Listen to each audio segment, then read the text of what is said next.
चलिए जी स्टार्ट करते हैं। आइजा 505 एक्सटर्नल कन्फर्मेशन। हमेशा एक चीज़ याद रखिएगा, ये जो एक्सटर्नल कन्फर्मेशन है ये हमारे पास वर्ड आया है आइजा 500 से, सही है। और आइजा 500 में एक ऑडिट प्रोसीजर है एक्सटर्नल कन्फर्मेशन, जिसको परफॉर्म करके sufficient appropriate audit evidence obtain किया जा सकता है, ठीक है। तो आइजा 500 में जो आपके पास ऑडिट प्रोसीजर्स है ना, वो बहुत सारे हैं। वो इंक्वायरी भी है, वो एनालिटिकल भी है। तो कुछ चीज़ों के ऊपर है ना, आइजा ने उसी स्टैंडर्ड के अंदर, ऑडिट प्रोसीजर वाले स्टैंडर्ड के अंदर ही गाइडेंस प्रोवाइड कर दी है। कुछ प्रोसीजर्स के ऊपर उसने अलग से एक ऑडिटिंग स्टैंडर्ड्स बना दिए हैं, सही है। फॉर एग्जाम्पल 500 की सीरीज में हमें एनालिटिकल प्रोसीजर्स भी दिखता है, तो उसके ऊपर उसने आइजा 520 बना दिया। सेकंड सबसे इंपॉर्टेंट चीज़ मेरे बच्चों जो हमारे पास है ना, वो ये है कि उसने एक्सटर्नल कन्फर्मेशन के ऊपर है ना एक स्टैंडर्ड बना दिया। अब एक्सटर्नल कन्फर्मेशन का देखें, मेरी बात सुनिएगा, वो ऑडिट प्रोसीजर बताएं जो सबसे रेलिवेंट एंड रिलायबल होता है। मतलब अगर मैं आपसे एक बात करूं और मैं आपके सामने आइजा 500 रखूं, तो ये आइजा 500 है, सही है। क्या एक्सटर्नल कन्फर्मेशन, इस डेफिनेशन को सामने रखें, इस चीज़ को सामने रखें, क्या एक्सटर्नल कन्फर्मेशन में रिलायबिलिटी के सारे क्राइटेरिया पूरे हो रहे हैं? जल्दी से बता दो मेरे बच्चों, क्या एक्सटर्नल कन्फर्मेशन में रिलायबिलिटी के सारे क्राइटेरिया पूरे? क्या आपको थर्ड पार्टी से मिलती है? हाँ जी मिलती है। क्या आपको डायरेक्टली मिलती है? हाँ जी मिलती है। क्या वो रिटर्न फॉर्म में होता है? हाँ। क्या वो ओरिजिनल फॉर्म में होता है? तो एक्सटर्नल कन्फर्मेशन एक ऐसी चीज़ है, एक्सटर्नल कन्फर्मेशन एक ऐसा प्रोसीजर है जो कि हाईली रिलायबल है। तो सर इसके ऊपर स्टैंडर्ड जारी करने की ज़रूरत थी? स्टैंडर्ड कहता है यस, मुझे इसके ऊपर स्टैंडर्ड जारी करने की ज़रूरत है, इसलिए बिकॉज ये रिलायबल तो है। अगर आप इंसान के बच्चों की तरह उसको यूज़ करेंगे, सही है, अगर आप इंसानों की तरह उसको यूज़ करेंगे तो ये रिलायबल है। अदरवाइज एक्सटर्नल कन्फर्मेशन में जो खुसूसियात हैं वो खुसूसियात सारी की सारी मुकम्मल नहीं हो सकेंगी। फॉर एग्जाम्पल इसका स्कोप क्या है? इसका स्कोप है auditor use of external confirmation procedure to obtain audit evidence, सही है, टू ऑब्टेन ऑडिट एविडेंस। ये हमारे पास कहाँ से आता है भाई? ये हमारे पास कहाँ से लाइन आती है? हमारे पास लाइन आती है आइजा 500 से। What is external confirmation? Audit evidence obtained as a direct, ये डायरेक्ट का वर्ड भी कहाँ से आ रहा है? आइजा 500 से। रिटर्न, ये वर्ड भी कहाँ से आ रहा है? आइजा 500 से। Return response to the auditor from a third party, third party का वर्ड भी कहाँ से आ रहा है? आइजा 500 से। इन अ पेपर फॉर्म और बाय इलेक्ट्रॉनिक और अदर मीडियम। यहाँ तक बात समझ आती है डेफिनेशन में? तो डेफिनेशन को अगर आप गौर से देखेंगे तो उसका रट्टा लगाने की जरूरत नहीं। डेफिनेशन के अंदर हमारे पास जो 3 की वर्ड्स हैं वो कहाँ से उठ के आ रहे हैं? वो रिलायबल से उठ के आ रहा है, वो आइजा 500 रिलायबल से उठ के आ रहे हैं, सही है भाई। अब एक्सटर्नल कन्फर्मेशन का प्रोसीजर क्या है? Auditor shall maintain control over the, ये कंट्रोल इंटरनल कंट्रोल नहीं है मेरे बच्चों, ये कंट्रोल इंटरनल कंट्रोल नहीं, इंटरनल कंट्रोल मैनेजमेंट की जिम्मेदारी होती है। मेरा अपना जो प्रोसीजर है उसके ऊपर मुझे किन चीज़ों का ख्याल रखना है, क्या स्ट्रेटेजी रखनी है, वो चीज़ के ऊपर बात करता है। Auditor shall maintain control over the external confirmation including determining the information to be confirmed और रिक्वेस्टेड, सही है। ये बड़ी इंपॉर्टेंट चीज़ है कि जी आपने सबसे पहले जब आप कंफर्मेशन भेजेंगे तो आपने कंफर्म क्या करवाना है। कंफर्मेशन का तो लफ्जी मायने अगर हम देखें तो वो तो है ही कि जी आपने कंफर्म क्या कराना है। तो इन्फॉर्म बैंक को आपने कंफर्मेशन भेज दी और आपने बैंक से पूछा नहीं कि आप कंफर्म क्या कराना चाहते हैं। आप cash and bank balance confirm करवाना चाहते हैं, आप लोन की अमाउंट कंफर्म करवाना चाहते हैं, आप मॉर्गेज का अमाउंट कंफर्म करवाना चाहते हैं, आप current account saving account confirm कराना चाहते हैं, आप TFC का अकाउंट कंफर्म करवाना चाहते हैं, कोई चार्जेस वगैरह है वो कंफर्म कराना चाहते हैं, कोई कोविनेंट्स है वो, आपने इन्फॉर्मेशन टू बी कंफर्म। दूसरी चीज selecting the appropriate confirming party. Reply भी उस बंदे से आना चाहिए जो नॉलेजेबल हो। आपने बैंक को कंफर्मेशन भेजी और रिप्लाई आपको चपरासी कर रहा है या फिर लीगल डिपार्टमेंट कर रहा है या HR डिपार्टमेंट कर रहा है, तो अलबत्ता थर्ड पार्टी से ही आई है, डायरेक्टली ही आई है, रिलायबल ही है। लेकिन आपके लिए ये आपको क्या ऑडिट एविडेंस प्रोवाइड करेगा? सारी खुसूसियात मौजूद है, डायरेक्टली आई है, थर्ड पार्टी से आई है, रिटर्न फॉर्म में आई है, लेकिन क्या ये आपके लिए रिलायबल होगा? क्यों रिलायबल नहीं होगा? बिकॉज चपरासी अगर कंफर्म करे तो उसके पास तो वो नॉलेज होगी ही नहीं, उसने किस बेसिस पे कंफर्म किया, सही है। फिर आपने कंफर्मेशन को ऐसे डिजाइन करना है जिसके अंदर प्रॉपर्ली एड्रेस आ रहा हो सामने वाले का और रिटर्न इन्फॉर्मेशन भी आ रही हो। रिटर्न इन्फॉर्मेशन क्यों आ रही हो? ताकि ऑडिटर को डायरेक्टली रिसीव हो जाए, और अगर कंफर्मेशन रिसीव नहीं होती तो आपने फॉलोअप लेना होता है बच्चा, सही है। हमारे पास जो टाइप्स ऑफ कंफर्मेशन है, अच्छा उसके ऊपर मैं आता हूँ टाइप्स ऑफ कंफर्मेशन में। तो जब आप इन चीज़ों का ख्याल रख लेंगे, जब आप इन चीज़ों का ख्याल रखेंगे मेरे बच्चों, तो इन चीज़ों का ख्याल रखने के बाद होगा क्या? इन चीज़ों का ख्याल रखने के बाद आपके पास कंफर्मेशन तैयार हो जाएगी, ऐसा ही है भाई। जब आप इन चीज़ों का मेरे बच्चों ख्याल रखोगे तो टू किसको? नॉलेजेबल पर्सन, उस कंपनी का प्रॉपर एड्रेस आना चाहिए, आपका रिटर्न एड्रेस आना चाहिए, और आपने कौन सी इन्फॉर्मेशन कंफर्म करानी है ये। अगर आप इन चीज़ों का ख्याल रख लेंगे, इन चीज़ों का ख्याल रख लेंगे तो आपकी कंफर्मेशन बन जाएगी, सही है, कंफर्मेशन बन जाएगी, ऐसा ही है भाई। एग्जामिनर को ये पूछने के डिफरेंट तरीके हैं भाई। कंफर्मेशन बनाने से पहले ऑडिटर को इन चीज़ों का ख्याल रखना चाहिए, वो इस तरीके से पूछ सकता है, सही है। कंफर्मेशन का अगर रिलायबल होनी चाहिए तो ऑडिटर को किस किस चीज़ का ख्याल रखना चाहिए, आप तब भी आंसर लिख सकते हैं। रिटर्न इन्फॉर्मेशन ना, देखें ये जो आप 2 लिख रहे हैं, आप ऑडिट कर रहे हैं जिलेट का, सही है। जिलेट का एक कस्टमर है, लेट से ABC। तो रिलेशन किन दो बंदों के बीच में, ABC और जिलेट के बीच में, सही है। आप जब कंफर्मेशन भेज रहे हैं, कंफर्मेशन कौन भेज रहा है, कंफर्मेशन भेज रहा है डिलॉयट। जब डिलॉयट कंफर्मेशन भेज रहा है तो ABC, जब आपका रिटर्न एड्रेस नहीं होगा, किसका रिटर्न एड्रेस नहीं होगा, डिलॉयट का। अगर डिलॉयट का रिटर्न एड्रेस नहीं होगा तो ये ABC किसको रिप्लाई कर देगा, जिलेट को। और फिर जिलेट वो कंफर्मेशन किसको देगा, डिलॉयट को। तो क्या डिलॉयट को ये कंफर्मेशन डायरेक्टली रिसीव हुई है, क्या ये कंफर्मेशन जो रिसीव्ड हुई है क्या ये रिलायबल है। तो जो खुसूसियात है वो सारी की सारी तो हमारा ऑब्जेक्टिव डिफीट हो जाएगा। समझ आ रही है प्यारे बच्चों। अच्छा, तो भाई मुबारक हो, हमारे पास कंफर्मेशन बन गई। जब कंफर्मेशन बन जाएगी तो फिर उसके बाद मैं मैनेजमेंट के पास जाऊंगा और इस कंफर्मेशन में प्यारे बच्चों क्या ज़रूरी चीज़ है, इस कंफर्मेशन ज़रूरी चीज़ है कि ये जो मैनेजमेंट है ना, ये जो जिलेट है, इसका स्टैंप आएगा, इसकी सिग्नेचर आएगी, तभी ये रिप्लाई करेगा, अदरवाइज आपको रिप्लाई नहीं करेगा ना। सही है। तो ये कंफर्मेशन लेके आप किसके पास चले जाएंगे, आप किसके पास मेरे प्यारे बच्चों, कंफर्मेशन लेके आप चले जाएंगे मैनेजमेंट के पास। और मैनेजमेंट को बोलेंगे भाई मुझे कंफर्मेशन भेजनी है। या तो मैनेजमेंट आपको अलाउ करेगी या मैनेजमेंट आपको अलाउ नहीं करेगी। सही है। अगर मैनेजमेंट आपको अलाउ नहीं करती मैनेजमेंट आपको कंफर्मेशन भेजने नहीं देती मेरे प्यारे बच्चों। सही है। तो मैनेजमेंट से आपने पहला काम ये करना है कि मैनेजमेंट से आपने इंक्वायर करना है कि सर जी मुझे रीज़न बताएं, क्या रीज़न है जिसके बेसिस पे आप मुझे ये कंफर्मेशन भेजने नहीं दे रहे। सही है। मैनेजमेंट आपको जो रीज़न बताएगी, तो ये इंक्वायरी कौन सा एविडेंस होता है प्यारे बच्चों, जल्दी से बता दो। इंक्वायरी कौन सा एविडेंस होता है, ओरल एविडेंस होता है। तो क्या हमें ओरल एविडेंस रिलायबल होता है। तो ये जो ओरल एविडेंस मैनेजमेंट ने मुझे दिया है, वर्बल एविडेंस दिया है, तो क्या ऑडिटर उस एविडेंस के अगेंस्ट सीक ऑडिट एविडेंस, जो मैनेजमेंट आपसे वर्बली कह रही है, क्या उसके अगेंस्ट मुझे ऑडिट एविडेंस ऑब्टेन करना चाहिए। यस सर, मुझे उसके अगेंस्ट ऑडिट एविडेंस ऑब्टेन करना चाहिए। क्यों, ताकि पता चल जाए जो मैनेजमेंट कह रही है क्या वो रीजनेबल है भी कि नहीं। फॉर एग्जाम्पल अब समझने की कोशिश करिएगा। मैं ये कंफर्मेशन लेकर मैनेजमेंट के पास गया और मैंने मैनेजमेंट को बोला भाई साइन और स्टैम्प करो, मुझे कंफर्मेशन भेजनी है। मैनेजमेंट कह रही है मैं तुम्हें कंफर्मेशन भेजने नहीं दूंगी। मैंने कहा क्यों, मैंने इंक्वायर करा। सही है, क्यों इंक्वायर करा। मैनेजमेंट ने कहा हमारा तो इसके साथ फड्डा चल रहा है, लीगल मैटर चल रहा है और कोर्ट ने हमें मना करा है कि आप दोनों आपस में कम्युनिकेट नहीं करेंगे जब तक ये मैटर सिंध हाई कोर्ट में चल रहा है। प्यारे बच्चों, क्या मैं इस बात पे यकीन कर लूं या इसके अगेंस्ट ऑडिट एविडेंस ऑब्टेन कर लूं कि मैनेजमेंट जो कह रही है वो सही कह रही है कि गलत कह रही है। ऑडिट एविडेंस इसका क्या हो जाएगा, जल्दी से बता दो। ऑडिट एविडेंस क्या हो जाएगा, मैं कोर्ट के डॉक्यूमेंट देख लूँ, मैं लीगल काउंसिल से इंक्वायरी कर लूँ कि बात समझ आती है। तो इसका थोड़ा सा ख्याल रखना है, ये इसके 2-3 मार्क्स मिल जाते हैं बीच में भाई, समझ आ रही है बात। और फिर उसके बाद evaluate the implication of the management refusal on risk of material misstatement including the risk of fraud and on the nature, timing and extent of the other audit procedure। अब इसी एग्जांपल को आपने सामने रखनी है। मैं तो बड़ा सिंपल सादा सा आदमी था। ये जो ABC है ये कस्टमर है कंपनी का।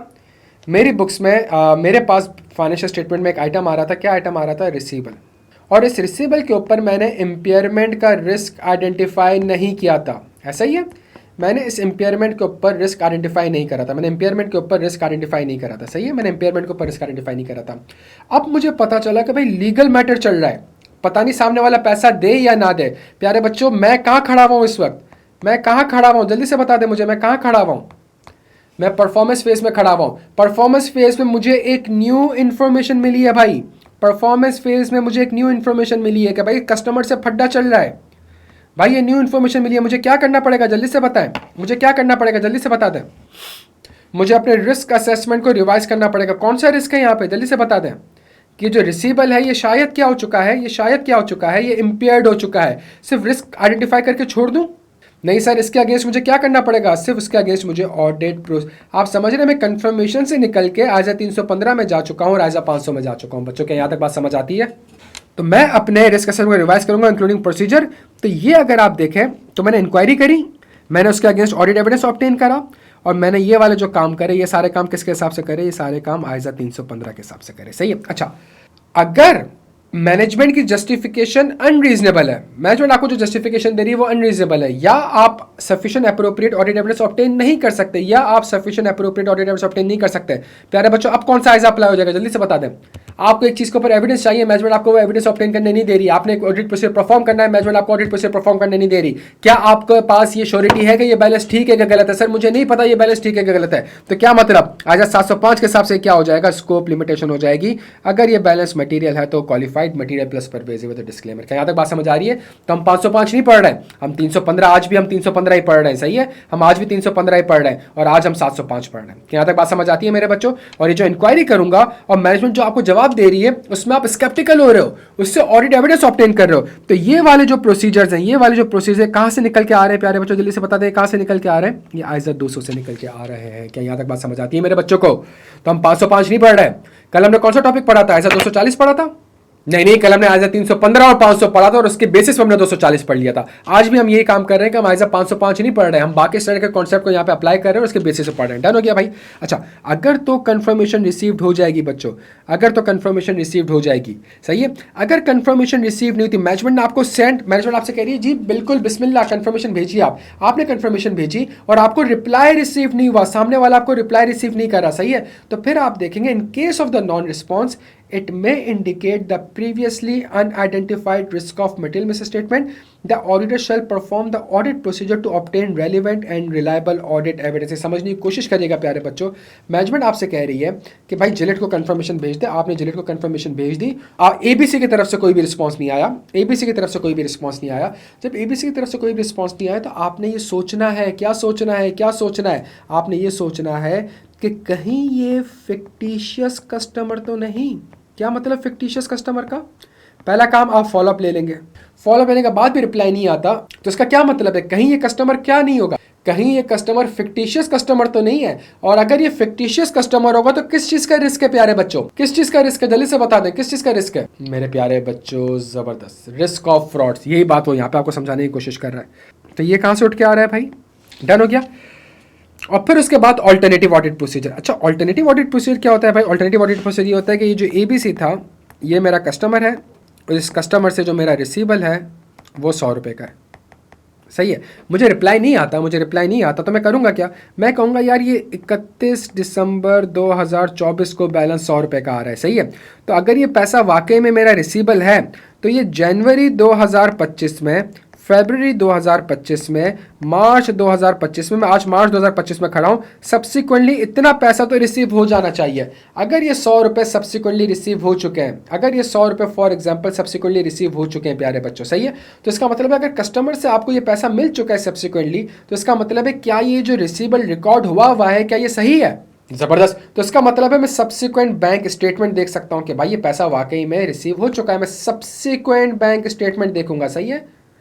अच्छा, अगर फॉर एग्जाम्पल ये आखिरी वाले पैसे अभी तक नहीं मिले, ये 10 रुपये अभी तक नहीं मिले, मुझे 90 रुपये मिले, तो मैंने 90 रुपये के अगेंस्ट में सब्सिक्वेंट बैंक स्टेटमेंट देख ली मेरे प्यारे बच्चों।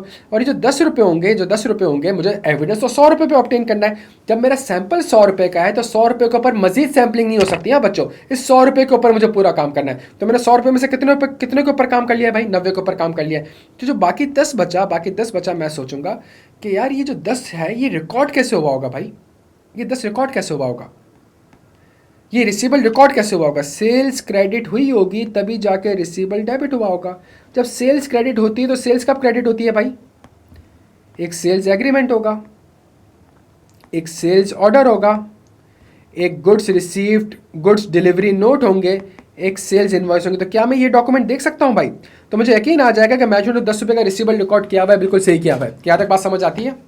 अगर सवाल में लिखा हुआ हो कि कस्टमर के साथ जो क्रेडिट पीरियड है वो 30 दिन का है और आप खड़े हुए हो मार्च 2025 में और अभी तक सब्सिक्वेंटली कोई भी पैसा रिसीव नहीं हुआ और जूनियर जो है वो ये कह रहा है कि अगर पैसा रिसीव नहीं हुआ तो कोई बात नहीं, हम सेल्स इनवॉइस, सेल्स एग्रीमेंट, ये सारी चीज़ देख लेते हैं। क्या ये कहना ठीक होगा मेरे बच्चों? अगर एक चीज़ 30 दिन में मिल जानी चाहिए थी और 30 दिन में नहीं मिली तो इसका मतलब क्या है? इसका मतलब क्या, जो 100 रुपये का, क्या ये 100 रुपये फ्यूचर में आपको मिलते हुए नजर आ रहे हैं? ये 100 रुपये क्या है? एसेट है। एसेट की डेफिनेशन क्या होती है? Economic benefit, future economic benefit. क्या फ्यूचर में आपको 100 रुपये मिलते हुए नजर आ रहे हैं प्यारे बच्चों? का मिलते हुए नजर नहीं आ रहे तो कितने मिलते हुए नजर आ रहे हैं? मुझे तो 80 मिलते हुए नजर आ रहे हैं। तो ये जो 100 और 80 के बीच में गैप है 20 रुपये का, ये क्या है मेरे प्यारे बच्चों? जल्दी से बता दें, ये क्या है, ये क्या है, ये क्या है प्यारे बच्चों? जबरदस्त। तो ये आइजा 505 के साथ आपके साथ सब्सटेंटिव प्रोसीजर को भी लिंक कर सकता है। अगर आपको कंफर्मेशन रिसीव्ड हो जाती है, तो आपने मुंशी नहीं बनना है, आपने फौरन से मैच नहीं करना है, आपने चेक करना है कि जो कंफर्मेशन मुझे रिसीव्ड हुई है क्या वो रिलायबल है भी कि नहीं, क्या मतलब सर वो रिलायबल है? क्या वो ऑडिटर को रिलायबिलिटी में डाउट्स क्रिएट कब होंगे? जब was received by the auditor indirectly. ये इनडायरेक्टली का वर्ड कहाँ से आया है भाई? और ये रिलायबल का वर्ड कहाँ से आया है भाई? ये आइजा 500 से आया है। जब हमने सफिशिएंट अप्रोप्रिएट ऑडिट एविडेंस पढ़ा था, सही है। Appear not to come from the originally intended confirming party. कौन सी पार्टी? ओरिजिनली इंटेंडेड कंफर्मिंग पार्टी, जो नॉलेजेबल पर्सन था। Response received electronically because proof of origin and authority of the respondent is difficult to spell. अगर आपको कोई email आती है इलेक्ट्रॉनिक, सही है, तो इलेक्ट्रॉनिक ईमेल में प्यारे बच्चों थोड़ा सा मसला ये हो जाता है कि ये वाकई में CFO की ईमेल है या नहीं, सही है, इसमें थोड़ा सा मसला हो जाता है। तो इसलिए जब भी इलेक्ट्रॉनिक ईमेल आती है तो proof of origin and authority को एस्टैब्लिश करना थोड़ा सा मुश्किल हो जाता है। अगर डाउट, शक आ गया है तो शक को दूर करने के लिए क्या करना पड़ेगा? कोर्स ऑफ एक्शन करना पड़ेगा। और वो कोर्स ऑफ एक्शन क्या हो गया प्यारे बच्चों? मैनेजमेंट से आप रिक्वेस्ट करेंगे कि जिलेट को बोलो कि मुझे डायरेक्टली कंफर्मेशन भेजे, तभी आपने अपना रिटर्न एड्रेस डाला हुआ था, सही है। अगर आपको शक हो रहा है कि यार काउंटर पार्टी ने ईमेल में भेजी है, वाकई में काउंटर पार्टी है, आप उसको कॉल कर सकते हैं और उससे कहते हैं कि भाई ये आपने इलेक्ट्रॉनिक ईमेल से मुझे कंफर्म किया है कि नहीं किया, सही है। तो आप चाहें तो सामने वाली पार्टी को कॉल भी कर सकते हैं। बच्चों को यहाँ तक बात समझ आती है? अगर तो कंफर्मेशन रिलायबल हो गई या ये प्रोसीजर्स परफॉर्म करने के बाद कंफर्मेशन आपकी रिलायबल हो गई, सही है, तो उसके बाद आपने देखना है कि अब जब आपके पास कंफर्मेशन आ गई है और रिलायबल है तो क्या उसमें एक्सेप्शन का मतलब डिफरेंसेस, एक्सेप्शन का मतलब होता है डिफरेंसेस। अगर एक्सेप्शन नहीं है, मतलब सामने वाला भी कह रहा है, ABC भी कह रहा है कि मुझे 100 रुपए देने हैं और आप भी ये कह रहे हो कि मुझे 100 रुपए लेने हैं और कंफर्मेशन भी रिलायबल है, तो इसका मतलब रिप्लाई भी नॉलेजेबल पर्सन से आया है और आपको डायरेक्टली आया है और आपको रिटर्न फॉर्म में आया है और आपको ओरिजिनल फॉर्म में आया है। तो इसका मतलब ये हो गया कि आपको मजीद कोई ऑडिट प्रोसीजर परफॉर्म करने की जरूरत नहीं है। Left hand side is equal to right hand side. Good, सही हो गया भाई, इक्वेशन मैच करके।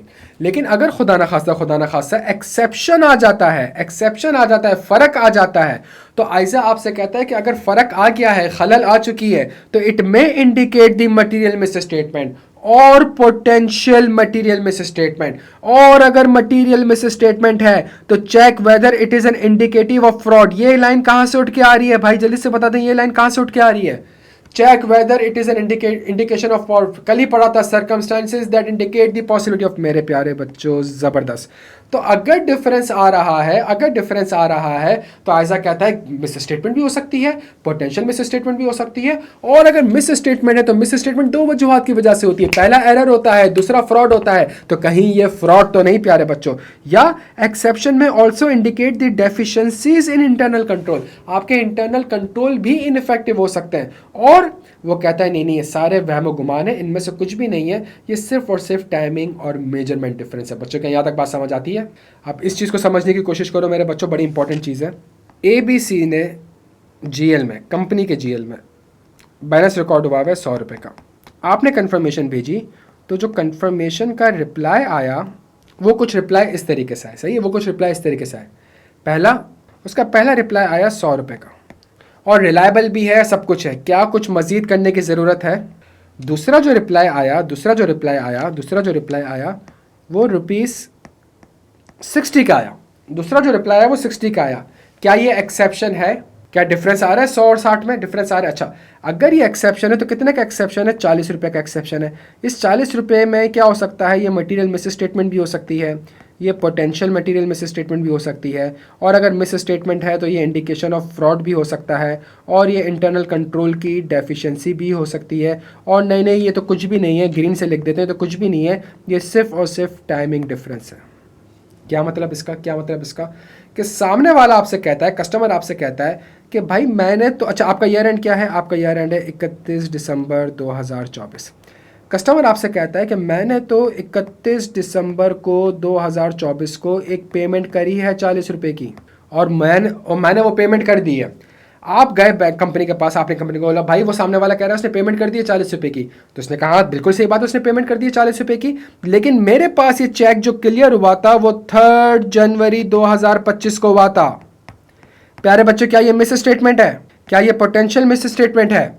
क्या ये फ्रॉड है? क्या ये इंटरनल कंट्रोल की डेफिशिएंसी है? उसने अपने हिसाब से अकाउंटिंग सही करी है, मैंने अपने हिसाब से अकाउंटिंग सही करी है। तो मैं एज एन ऑडिटर क्या करूंगा? मैं एज एन ऑडिटर बोलूंगा अच्छा ऐसा है तो मुझे ज़रा कोर्स ऑफ एक्शन मुझे ज़रा वो चेक की कॉपी तो दिखाओ, ताकि मैं देख लूं कि क्या चेक वाकई में 31 दिसंबर को आया है, और मुझे सब्सिक्वेंट बैंक स्टेटमेंट दिखा दो ताकि मैं चेक कर लूं कि क्या पैसा वाकई में subsequent to the year end receive हुआ है। बिकॉज अगर पैसा ईयर एंड से पहले रिसीव हुआ है तो क्या ये 100 रुपये का रिसीवेबल ठीक है प्यारे बच्चों?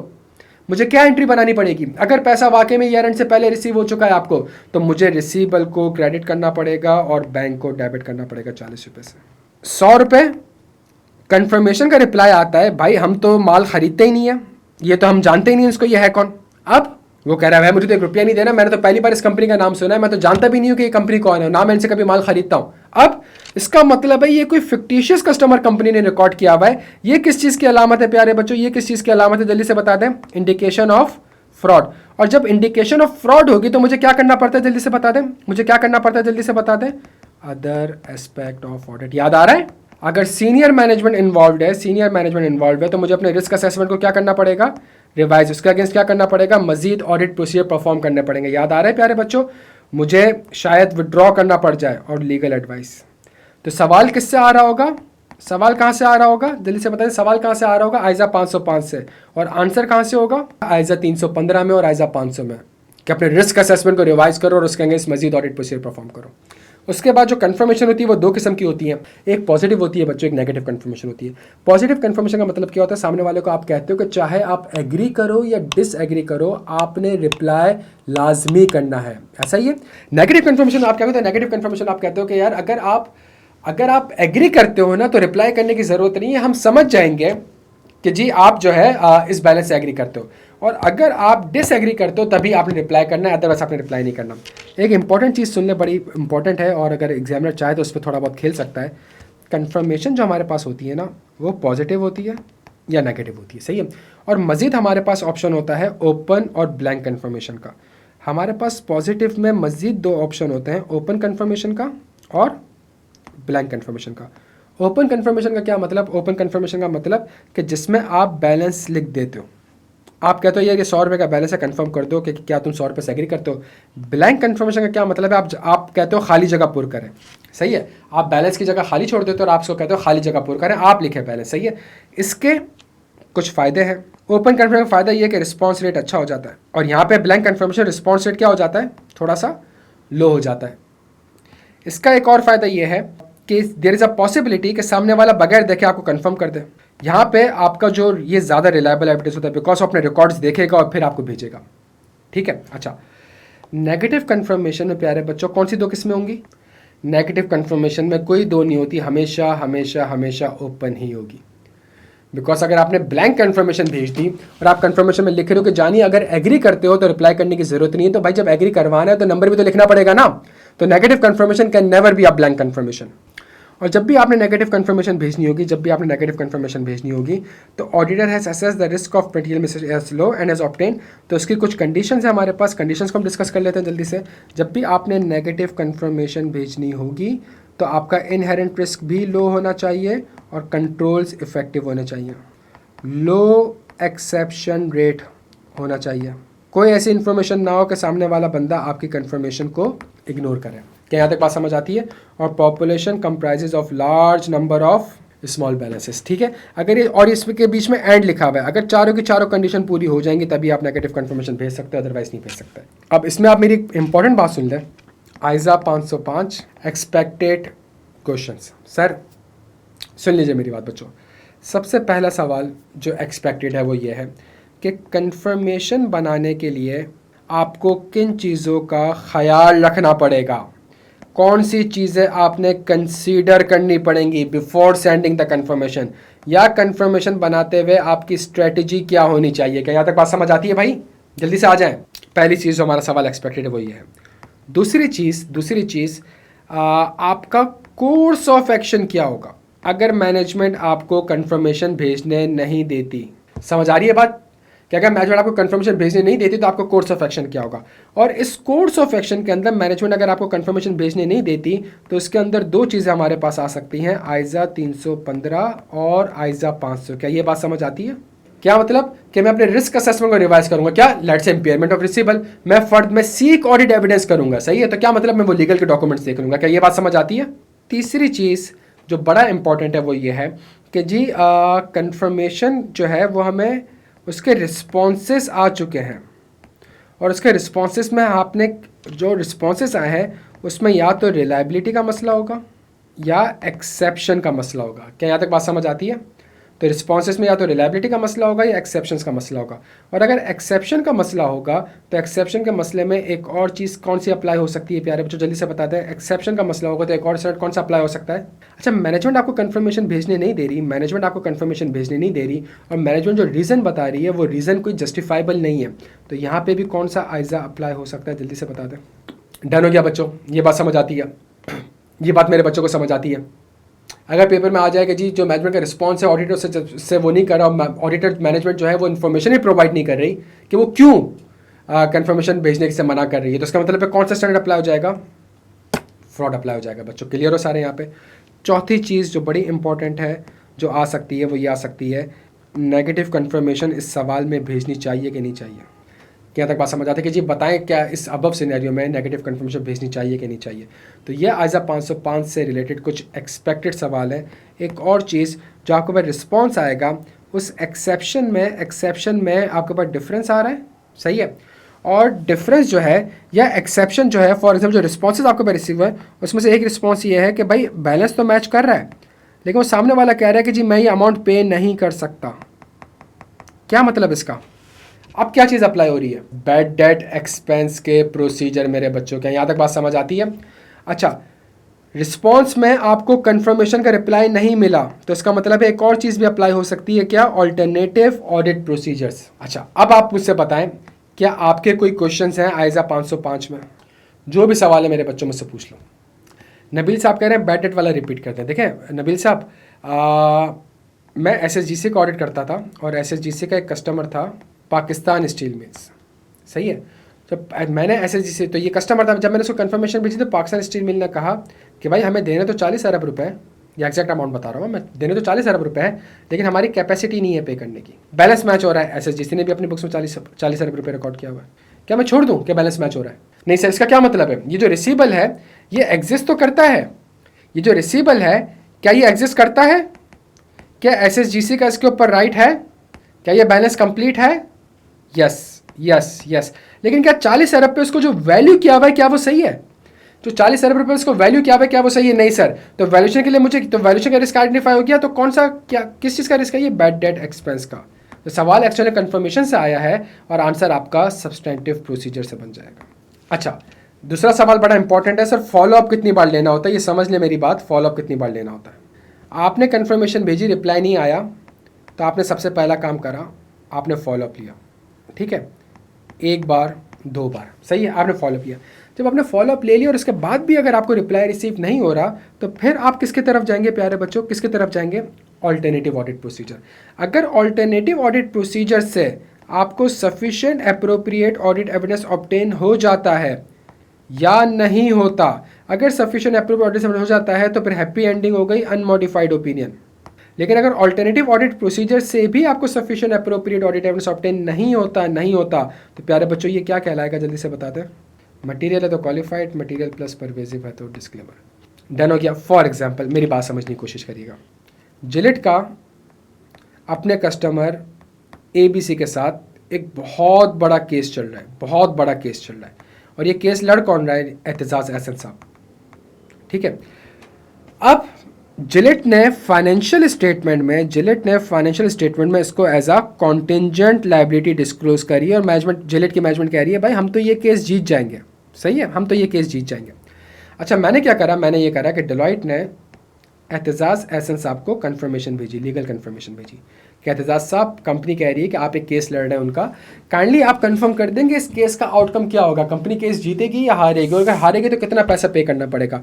और एतजाज़ एहसन साहब इसका रिप्लाई नहीं कर रहे हैं बच्चों। क्या, तो मैंने क्या करूंगा, मैं फॉलोअप लूंगा, मैंने फॉलोअप लिया, मैंने कहा एतजाज़ एहसन साहब प्लीज़ रिप्लाई करते हैं, उन्होंने रिप्लाई नहीं करा, तो मैं किस तरफ जाऊंगा? ऑल्टरनेटिव ऑडिट प्रोसीजर की तरफ। क्या ऑल्टरनेटिव ऑडिट प्रोसीजर से मुझे sufficient appropriate audit evidence obtain हो सकता है? जो शख्स केस लड़ रहा है, जो शख्स रिप्रेजेंट कर रहा है कंपनी को, अगर वही रिप्लाई नहीं कर रहा, जहां पे केस चल रहा है उसके जज को खत लिख दूं, नहीं हो सकता ना, कोई ऑल्टरनेटिव ऑडिट प्रोसीजर है नहीं। तो इसका मतलब है ये क्या कहलाएगा, ये स्कोप लिमिटेशन कहलाएगी। मुझे नहीं पता कि ये कॉन्टिंजेंट लायबिलिटी होनी भी चाहिए कि नहीं होनी चाहिए, और मुझे नहीं पता कि कोई प्रोविजन रिकॉर्ड करना चाहिए भी कि नहीं करना चाहिए। ये मैं आपको प्रैक्टिकल एग्जाम्पल दे रहा हूँ, सही है बच्चों। ओपन और ब्लैंक वाला बता दें भाई, मेरी बात सुने। ओपन कन्फर्मेशन क्या होती है? जब आप सामने वाले को कंफर्मेशन भेजते हो और उसको कहते हो कि भाई हमारे पास रिकॉर्ड में 100 रुपए का बैलेंस आ रहा है। अगर आपने 100 रुपए लिख दिए प्यारे बच्चों, तो कौन सी कंफर्मेशन कहलाएगी? ओपन। और अगर आपने सामने वाले को कंफर्मेशन भेजी और कंफर्मेशन में आपने ये जगह खाली छोड़ दी, आपने कहा जी आप ही पुर करें, सही है, आप ये खाली जगह पुर करें, सही है, तो ये कौन सी कंफर्मेशन कहलाएगी मेरे बच्चों? अच्छा, अब मेरी एक बात सुनिएगा, बड़ी इंपॉर्टेंट है, मेरी एक बात सुनिएगा। क्या पॉजिटिव में ओपन और ब्लैंक दोनों पॉसिबल है? जी, चाहे आप एग्री करें या डिसकरें। क्या नेगेटिव कंफर्मेशन जिसका होता ही है कि जी अगर आप बैलेंस से एग्री करते हो तो आपको रिप्लाई करने की जरूरत नहीं है, तो क्या नेगेटिव में मैं ब्लैंक कंफर्मेशन भेज सकता हूं? मतलब मैं जगह भी खाली छोड़ूं और मैं उसको ये लिख रहा हूं कि जी अगर आप इस बैलेंस से एग्री करते हो तो रिप्लाई करें, तो वो सामने वाला कहेगा चैंपियन बैलेंस लिख के तो दे, तभी तो एग्री करूंगा। क्लियर है मेरे बच्चों? मैं नेशनल बैंक ऑफ पाकिस्तान का ऑडिट कर रहा था। नेशनल बैंक ऑफ पाकिस्तान के मिलियंस ऑफ कस्टमर्स हैं जिन्होंने नेशनल बैंक ऑफ पाकिस्तान में अकाउंट खुलवाया हुआ है और डिपॉजिट पैसा करवाया है, सही है। हमने कंफर्मेशन भेजी, तो एक कंफर्मेशन जो है वो मिस्टर ए की थी, और मिस्टर ए जो है वो डेलॉयट में काम करता है और वो नेशनल बैंक ऑफ पाकिस्तान का ऑडिटर भी है। तो क्या ये कंफर्मेशन रिलायबल होगी? यस, बिल्कुल रिलायबल होगी, तो इसमें कोई मसले वाली बात नहीं है। चलो बच्चों, अपना बेहद ख्याल रखना। कोई सवाल हो तो मुझसे ग्रुप पे पूछ लेना बच्चों। अपना ख्याल रखना, मेरी सेहत के लिए दुआ करना प्लीज़। अल्लाह हाफिज़।